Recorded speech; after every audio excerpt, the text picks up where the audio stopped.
Last part में हमने देखा था एना और क्रिश्चियन के बीच में सब कुछ ठीक हो जाता है और वो एक दूसरे से शादी करने का फैसला ले लेते हैं। शादी के बाद ये हनीमून में जाते हैं। ये दोनों बहुत रोमांस करते हैं, बहुत खुश होते हैं, कई जगह घूमते फिरते हैं और बहुत खुश रहते हैं। हनीमून के बीच में ही क्रिश्चियन की सेक्रेटरी का उसको फ़ोन आता है। वो क्रिश्चियन को बताती है कि हमारे ऑफिस में किसी ने एक्सप्लोसिव रख के उसे ब्लास्ट कर दिया और हमारे ऑफिस में बहुत नुकसान हो गया। क्रिश्चियन उससे पूछता है क्या हमारा कोई डाटा चोरी हुआ, तो वो सेक्रेटरी बताती है हाँ आपकी कुछ पर्सनल फाइल वहाँ से चोरी हो गई। जब वो सेक्रेटरी क्रिश्चियन और एना को वो उस सीसीटीवी फुटेज भेजती है जिसमें उस आदमी का चेहरा होता है, तो एना उसे पहचान जाती है कि वो जैक है। जैक एना के पब्लिशिंग हाउस का बॉस रह चुका है और एना पे सेक्सुअल हरास करने का अटेम्प्ट कर चुका है। इसी वजह से एना ने उसकी एफआईआर करा दी थी, जिसकी वजह से उसे जेल जाना पड़ा था। जैक उन दोनों से बदला लेना चाहता है और इसीलिए उसने उनके साथ ऐसा किया। फिलहाल दोनों को अपना हनीमून बीच में ही छोड़ के वापस आना पड़ता है। वापस आते ही क्रिश्चियन एना की सिक्योरिटी बढ़ा देता है और अपने सिक्योरिटी गार्ड से इंट्रोड्यूस कराता है क्योंकि जैक से उसे खतरा है। अगले ही दिन एना फिर ऑफिस आती है। वहाँ वो देखती है कि उसका केबिन बहुत ब्यूटीफुल और वेल मैनेज हो गया है, उसे बहुत अच्छे से फर्निश कर दिया गया है और उसका प्रमोशन भी कर दिया जाता है। एना बहुत खुश होती है अपने प्रमोशन से, बट उसे शक भी होता है कि कहीं ये उसका प्रमोशन क्रिश्चियन की वजह से तो नहीं हो रहा। फिर क्रिश्चियन एना से मिलने के लिए आता है तो एना उससे अपने प्रमोशन के बारे में पूछती है। इस पर क्रिश्चियन कहता है तुम्हें जो भी कुछ मिल रहा है तुम्हारी काबिलियत की वजह से मिल रहा है, मेरी वजह से नहीं। हालांकि क्रिश्चियन उसके बॉस का बॉस होता है और वो नहीं चाहता कि एना ऐसे काम करे, लेकिन वो एना की खुशी के लिए उसको काम करने देता है। क्रिश्चियन एना को ऑफिस के बाद एक शानदार जगह लेके जाता है जहां उसने अपने और एना के लिए एक शानदार घर खरीदा हुआ रहता है और एना को ये घर बहुत पसंद आता है। वो घर पहले से ही बहुत सुंदर होता है, पर वो उस घर को और भी ज़्यादा सुंदर बनाने के लिए एक लेडी आर्किटेक्ट को हायर किया था जिसका नाम था जिया। जिया क्रिश्चियन के भाई एलिट की फ्रेंड होती है और वो क्रिश्चियन से ओपनली फ्लर्ट करती है, वो भी एना के सामने। तभी क्रिश्चियन को एक कॉल आ जाता है और वो साइड में चला जाता है और फिर एना जिया को बोले कि इसमें कोई शक नहीं कि तुम अपने काम में माहिर हो, इसीलिए क्रिश्चियन ने तुम्हें हायर किया है, पर तुम मेरे सामने मेरे हस्बैंड से इस तरह से फ्लर्ट करोगी तो तुम अपने काम से हाथ धो बैठोगी। इस पर जिया कहती है ठीक है एना, लेकिन एना उससे एटीट्यूड पर कहती है मैं तुम्हारे लिए मिसेस ग्रे हूँ। वो एना की बात मानते हुए क्रिश्चियन से दूरी मेंटेन कर लेती है। उस मीटिंग के बाद एना और क्रिश्चियन घर के लिए निकलते हैं और क्रिश्चियन एना को अपनी कार की चाबी देता है और कहता है कार चलाओ। एना बहुत फास्ट ड्राइविंग करती है और गार्ड्स को भी पीछे छोड़ देती है। तभी क्रिश्चियन को उन गार्ड्स में से एक गार्ड्स का फ़ोन आता है और वो उन्हें बताता है कि उनका एक एसयूवी कार पीछा कर रही है। क्रिश्चियन एना को और तेज़ गाड़ी चलाने को बोलता है। एना कार को रॉकेट बना देती है और बहुत तेज़ कार चलाती है।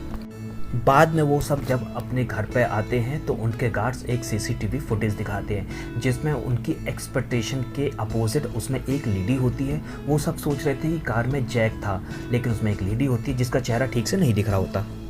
वो अपने गार्ड से कहता है कि ज़्यादा से ज़्यादा जैक और इस लेडी के बारे में पता करो। फिर अगले दिन क्रिश्चियन को एक मीटिंग के लिए न्यूयॉर्क जाना होता है। वो कहता है एना से कि तुम भी मेरे साथ चलो, पर एना उसे मना कर देती है। वो कहती है कि उसे यहाँ पे भी बहुत सारे काम हैं और बहुत सारी मीटिंग्स हैं, तुम मेरी टेंशन मत लो, तुम्हारे गार्ड्स हैं मेरे पास। क्रिश्चियन को एना की बात माननी पड़ती है और क्रिश्चियन अपनी मीटिंग के लिए न्यूयॉर्क चला जाता है। एना जब ऑफिस में काम कर रही होती है तब उसकी दोस्त केट का मैसेज आता है। वो उसे पार्टी के लिए क्लब में बुला रही होती है। एना को पता होता है अगर वो गई तो क्रिश्चियन नाराज़ हो जाएगा, लेकिन वो फिर भी पार्टी में जाती है। उससे मिलने के बाद जब एना घर आती है तो अचानक से पीछे से जैक आ जाता है और उसके गले पे चाकू रख देता है और उससे किडनैप करने की कोशिश करता है। तभी क्रिश्चियन के गार्ड्स वहाँ आ जाते हैं और वो जैक को ज़मीन पर मार के गिरा देते हैं और फिर जैक को पकड़ के पुलिस के हवाले कर दिया जाता है। ये सब खबर सुनकर क्रिश्चियन तुरंत ही अपने घर आ जाता है और वो इस बार एना से बहुत नाराज़ होता है। हम देखते हैं कि दोनों के बीच बहुत अच्छा रिलेशनशिप होता है, पर इस बार क्रिश्चियन एना के ऊपर BDMS टॉयज़ का इस्तेमाल करता है और उसे एक्साइट करके बीच में ही छोड़ देता है।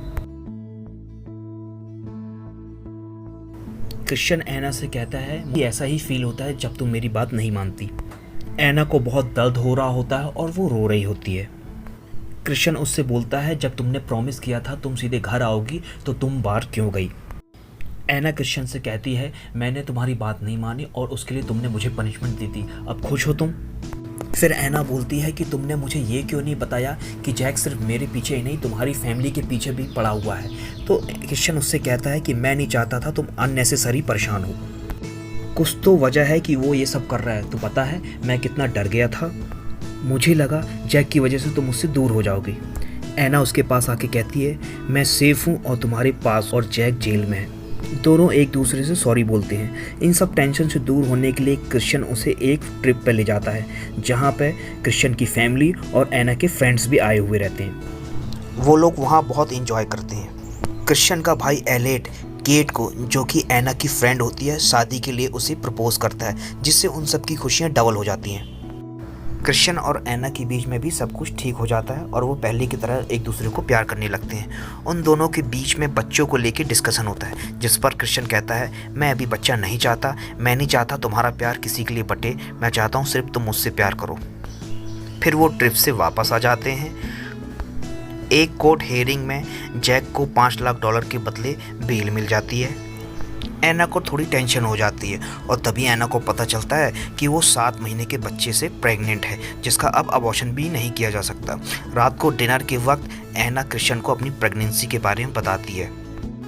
कृष्ण उस पर कहता है कि क्या तुमने कॉन्ट्रासेप्टिव पिल नहीं ली थी, और कृष्ण उससे नाराज़ होकर गुस्सा होकर वहाँ से चला जाता है। वो सीधे जाके इलियाना से मिलता है। ये वही औरत है जिससे कृष्ण का फर्स्ट टाइम फिजिकल रिलेशनशिप बनता है। रात को जब कृष्ण आता है घर तो वो बहुत नशे में होता है। ऐना उसे बेड पर सुला देती है और तभी एक मैसेज आता है कृष्ण के मोबाइल में, जिसे ऐना पढ़ती है और ये इलियाना का ही होता है। ऐना बोलती है, good to see you tonight, I am here for you any time, जिससे ऐना को पता चल जाता है कृष्ण इलियाना से मिलकर आया है। अगली सुबह इन दोनों के बीच में इस बात को लेकर बहस होती है, क्योंकि ऐना नहीं चाहती थी कि वो इलियाना से मिले। ऐना उससे बोलती है, या तो हम दोनों इसे मिलकर पालेंगे, नहीं तो फिर मैं अकेले ही इसे बच्चे को पाल सकती हूँ। कृष्ण उससे बोलता है, कल रात को मैं परेशान था इसलिए मुझे समझ में नहीं आया कि मैं क्या करूँ और मैं इलियाना के पास चला गया। इस पर ऐना कहती है, मैं भी परेशान थी, मुझे तुम्हारी सबसे ज़्यादा ज़रूरत थी, पर तुम इलियाना के पास थे। कृष्ण उससे कहता है कि मुझे मालूम है मुझसे गलती हुई, इसलिए मैं तुम्हारे सामने खड़े होकर तुमसे माफ़ी मांग रहा हूँ। ऐना उससे कहती है, काश तुमने ये माफ़ी कल मांग ली होती। और वो गुस्से में वहाँ से ऑफिस के लिए चली जाती है। जब वो ऑफिस में काम कर रही होती है तो उसे मिया के नंबर से कॉल आता है। जब वो फ़ोन उठाती है तो दूसरी तरफ से जैक बात कर रहा होता है। जैक जेल से छूट चुका था और वो ऐना को मिया का एक फ़ोटो भेजता है जिसमें वो बंधी हुई है। जैक ऐना से कहती है, जो कुछ भी कृष्ण का है वो मेरा हो सकता था, पर उन्होंने मुझे नहीं जैक को चुना। अब अगर तुम अपनी सिस्टर एंड लॉ को बचाना चाहती हो तो 2 घंटे के अंदर $50 लाख लेके मेरी बताई हुई जगह पे आ जाओ। आगे जैक उससे बोलता है, अगर तुमने इसके बारे में पुलिस को या कृष्ण को या किसी को बताने की कोशिश की तो मैं मिया को जान से मार दूंगा। अब ऐना को 2 घंटे के अंदर $50 लाख का इंतजाम करना था, वो भी किसी को बिना बताए। ऐना अब अपने सिक्योरिटी गार्ड को चकमा देके जैसे तैसे बैंक पहुंचती है और 50 लाख का चेक काट कर अपने बैंक मैनेजर को देती है। मैनेजर परमिशन के लिए कृष्ण को फ़ोन करता है। कृष्ण को लगता है कि गुस्से में ऐना पैसे लेके उसे छोड़ के चली जाएगी, लेकिन फिर भी कृष्ण बोलता है, मैम को जो भी चाहिए उसे सब दे दो। तभी कृष्ण को रियलाइज़ होता है कि जैक भी जेल से बाहर आ चुका है जमानत पर, और उसकी बहन मिया भी लापता है, और उसे लगता है कि ये सब कड़ियाँ आपस में जुड़ी हुई हैं। कृष्ण को पूरा गेम समझ में आने लगता है और मैनेजर ऐना को पूरे पैसे दे देता है।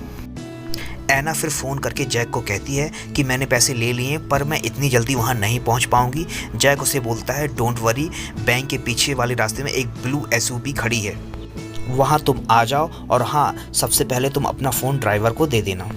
ऐना बैंक के मैनेजर से उसका फ़ोन मांगती है, क्योंकि ऐना बैंक की बहुत बड़ी कस्टमर होती है, इसलिए मैनेजर उन्हें मना नहीं करता और उसे अपना फ़ोन दे देता है।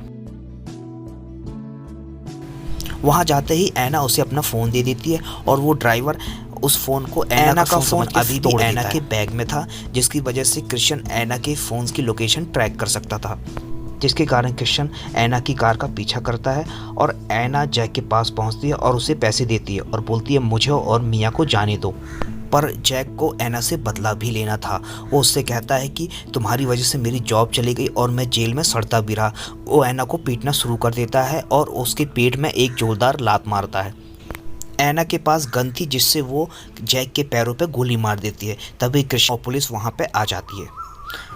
पुलिस जैक को पकड़ लेती है और क्रिश्चियन एना को लेके हॉस्पिटल में चले जाता है और क्रिश्चियन एना से कहता है, मुझे लगा तुम मुझसे इतनी गुस्सा हो कि तुम मुझसे छोड़ कर दूर जा रही हो। क्रिश्चियन उससे कहता है कि अब मुझे तुम्हारे साथ साथ ये बच्चा भी चाहिए। अब वो दोनों एक दूसरे से लिपट कर रोने लगते हैं। एना ठीक होकर घर आ जाती है। हालांकि जैक अब पुलिस कस्टडी में था, लेकिन क्रिश्चियन ने अपने गार्ड से कहकर उसकी कुछ इन्फॉर्मेशन निकलवाई थी। तभी उसकी एक नज़र फ़ोटो पर जाती है। उस फोटो से क्रिश्चियन को ये पता चलता है क्रिश्चियन और जैक साथ ही एक फॉरेस्ट फैमिली के पास थे, लेकिन ग्रे फैमिली ने क्रिश्चियन को अडॉप्ट किया, जैक को नहीं। इसी बात का बदला वो जैक से ले रहा था। एना और क्रिश्चियन के बीच प्यार और भी ज़्यादा बढ़ चुका होता है और वो अब अपनी माँ की कब्र के पास जाके फूल चढ़ाता है। उससे पहले वो कभी अपनी माँ के कब्र पे नहीं गया होता है, पर एना के बाद क्रिश्चियन पूरी तरह से बदल चुका होता है और वो अपने पास्ट को भुलाकर आगे बढ़ना चाहता है। फिर कुछ साल बाद हम देखते हैं एना और क्रिश्चियन का एक 5-6 साल का बच्चा है और एक दूसरा बच्चा एना के पेट में है और यहीं से ये मूवी ख़त्म हो जाती है। थैंक यू दोस्तों, आपको ये एक्सप्लेनेशन पसंद आए तो प्लीज़ लाइक कीजिए, सब्सक्राइब कीजिए मेरे चैनल को। थैंक यू दोस्तों।